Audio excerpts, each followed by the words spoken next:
Quand on est sur l'over-under, là, je viens d'ouvrir, on se retrouve sur cette posture-là. Là, on va insister sur l'insertion. Celui-là, il y a une insertion ici, que beaucoup disent, attention, sinon tu prends un kimura. D'accord? Donc là, j'ai le kimura en insérant. Par contre, regardez, il a un crochet. Vous êtes d'accord? Oui, non? Ok. Je suis là. Là, je vais faire mon scroll. Vous allez observer comment. Vous allez observer comment sa jambe va partir. Là, elle est dans mon axe. Vous êtes d'accord? Maintenant, mes hanches sont où? Au niveau de son genou. Donc maintenant, ce que je vais faire, je vais passer, presser vers le bas et remonter de l'autre côté. Ok? C'est hyper basique, hein? C'est simple. C'est vraiment un truc de base en Luta. On n'arrive pas à passer, on fait une prise de genou. Ok? Ça marche pas, c'est pas grave, on passe. Ah, c'est pour vraiment une réaction. Exactement. Un peu de survie. Puis on a, il va réagir, le mec. Il va réagir. D'accord? C'est assez rare, le mec. Ça va. Donc, on est bien là. C'est mon pro qui fait ça. Hein. Oui, vas-y, on est là, on est là. Ok. Je maintiens, je le colle, ma tête décollée. Je frôle. Fais attention à toujours garder son crochet. C'est lui qui a voulu être en crochet. Insère, descend, remonte. Ok? Ça, c'est le premier. Deuxième. On est là. Là encore, toujours une question de réaction, pas forcément une question de soumission. Je vous rappelle la différence entre le Jiu-Jitsu et la Luta. Le Jiu-Jitsu, la soumission et la finalisation. En Luta, la soumission est une transition qui peut amener à la finalisation, mais qui n'est pas nécessairement une finalisation. On fait davantage de prises qui ressemblent à des soumissions en Luta, même si ça n'apporte pas une finalisation.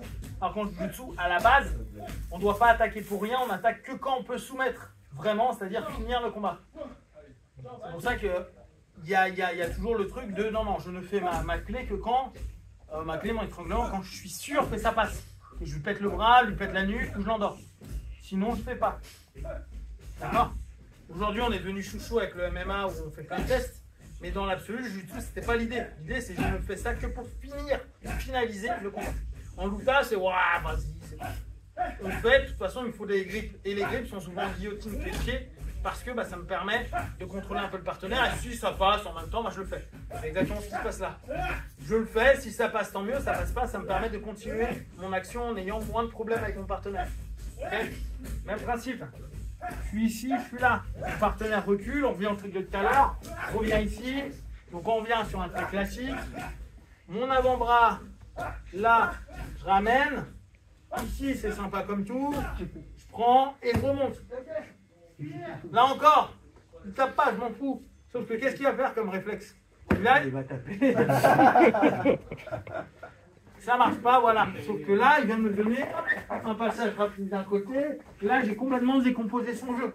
Donc, je peux commencer à travailler. D'accord? On est là, on revient, ça passe, juste ça. C'est super. Hop, maintenant, on revient. Il est en réaction. On est sur le même principe que tout à l'heure. Je maintiens quelqu'un, je l'agresse. Pendant ce temps-là, il ne peut pas m'agresser. Donc, dans la rue, quand quelqu'un vous agresse, agressez-le. Qui est ça? Je vais te tuer quoi? Je vais te buter! Il va pas bien, lui. Mais c'est vraiment la notion. Il ne peut pas créer quelque chose si vous prenez l'espace. Vous êtes d'accord? Si je prends l'espace en créant un mouvement qui est défensif, tu ne peux pas avoir un mouvement offensif. Il n'y a qu'en karaté où on croit que ça marche. D'accord? Et Dieu sait que j'aime le karaté. Mais les fous de l'autre côté, ça, ils ne le font jamais. Tu vois? Donc, cette notion de j'attaque, je me défends en même temps, ça n'existe pas. Et en jiu-jitsu, encore moins. C'est soit j'attaque, soit je défends. Donc, quand on est dans notre dynamique, on se dit, je travaille quelque chose, là, pendant ce temps-là, il ne m'attaque pas. Donc, je facilite mon travail. Après, tu as des trucs un peu plus touchy, j'y crois pas trop, mais je l'avais vu en Luta et je l'ai revu en catch wrestling. Moi, j'y crois pas trop. Hein. C'est le mec tourner énormément là pour tenter de revenir par là. Ah oui. Mais je l'ai vu en catch wrestling. C'est très très catch wrestling. Matchman rendu. Mais je t'avoue, le seul mec que j'ai passé ça en compète, c'était dans une compète de catch wrestling, donc déjà les règles sont cheloues. Et le mec, il faisait 4 fois mon corps. Donc je me suis dit, ouais, je pense que la souplesse, c'est pas trop le truc. Mais c'est intéressant à se dire, tiens, j'insère. Non, vas-y. Il retient, et là, je m'en fous, ça va me permettre de repasser à nouveau. Toujours la même chose, je cherche à aller faire un début de sub pour avoir une réaction. Je l'occupe avec quelque chose, en gros, je crée mes traces. Je crée mes pièges. Donc, on s'en fout que ça passe ou pas. Mon idée, c'est toujours de me dire, je suis là, boum, je tente de passer, je tente de l'avoir là. Bah là, il a un petit coup de panique, il aime pas. Ok, quand il fait ça, là, moi, pour passer, ça va être beaucoup plus puissant. Ça marche pas. D'accord? Pareil, je suis ici, je commence à aller là, je vois que ça bloque un peu, je fais juste ça. Tu commences à le faire agir, super. Trop bien, boum, hop, ça repasse. Hein? Voilà, c'est un truc qui est relou en tout cas.